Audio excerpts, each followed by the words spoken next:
Halo, Assalamualaikum warahmatullahi wabarakatuh. Perkenalkan, saya Jeffrey, calon guru penggerak angkatan 11 tahun 2024 SMP Negeri 4 Narimbul, Kabupaten Cianjur.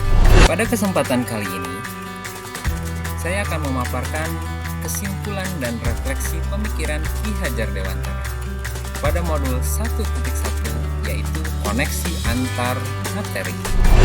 Pendidikan dan pengajaran menurut Ki Hajar Dewantara tidaklah sama.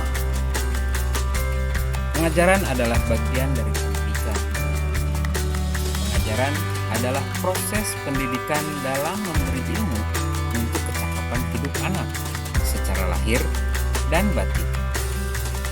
Sedangkan pendidikan pada hakikatnya adalah menuntun atau memberi tuntunan terhadap segala kekuatan kodrat yang dimiliki anak agar ia mencapai keselamatan dan kebahagiaan setinggi-tingginya, baik sebagai manusia maupun sebagai anggota masyarakat.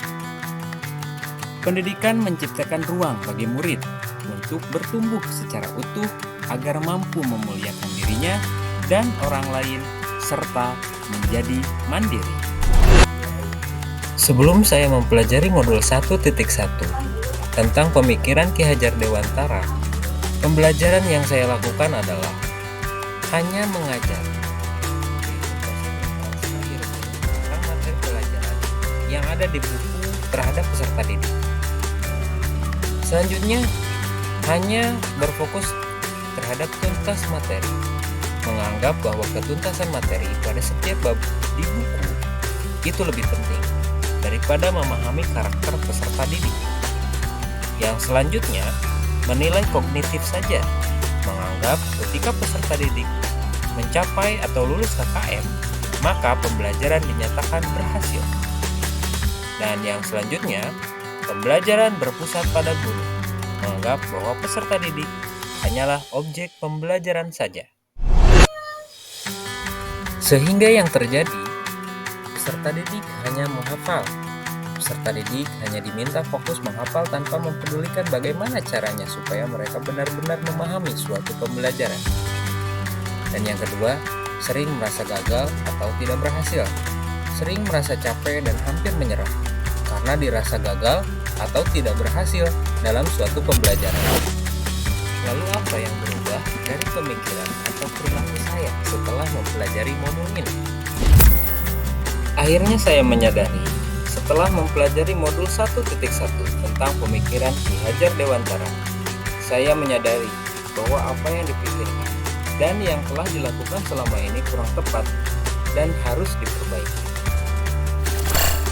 Setelah mempelajari modul 1.1, saya juga menyadari seharusnya pembelajaran itu secara menyeluruh dengan melibatkan seluruh siswa dan juga melibatkan seluruh aspek, bukan hanya aspek kognitif saja, tapi meliputi kognitif, afektif, psikomotor, spiritual, dan sosial budaya.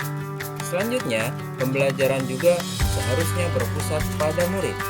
Murid bukan lagi objek pembelajaran, namun menjadi subjek pembelajaran, di mana murid bisa berekspresi, lalu mengemukakan pendapat, dan berkreasi. Selanjutnya, guru juga adalah sebagai fasilitator, di mana di dalam pembelajaran, guru harus bisa melayani peserta didik dengan sepenuh hati. Guru juga harus ikhlas, penuh kesabaran, dan mencurahkan seluruh ketulusan hati. Guru harus senantiasa mempelajari dan memahami karakteristik peserta didik dengan segala laku, minat, dan bakat, dan menuntun mereka sesuai dengan kodratnya yang berbeda-beda. Lalu, apa yang dapat segera saya terapkan lebih baik agar kelas saya mencerminkan pemikiran Ki Hajar Dewantara? Yang dapat saya terapkan dalam pembelajaran di kelas diantaranya adalah: 1. Merancang pembelajaran yang inovatif, interaktif, dan menyenangkan, dan melibatkan seluruh peserta didik agar tercipta student center. Yang kedua, menerapkan pembelajaran abad 21 yang sesuai dengan pemikiran Ki Hajar Dewantara, yaitu berpikir kritis, kreatif, komunikasi, dan kolaborasi. Dan yang ketiga, pembelajaran yang diterapkan tidak lagi menuntut peserta didik sesuai dengan kehendak guru, namun pembelajaran yang menuntut. Seperti pemikiran Ki Hajar Dewantara, tugas guru adalah menuntun.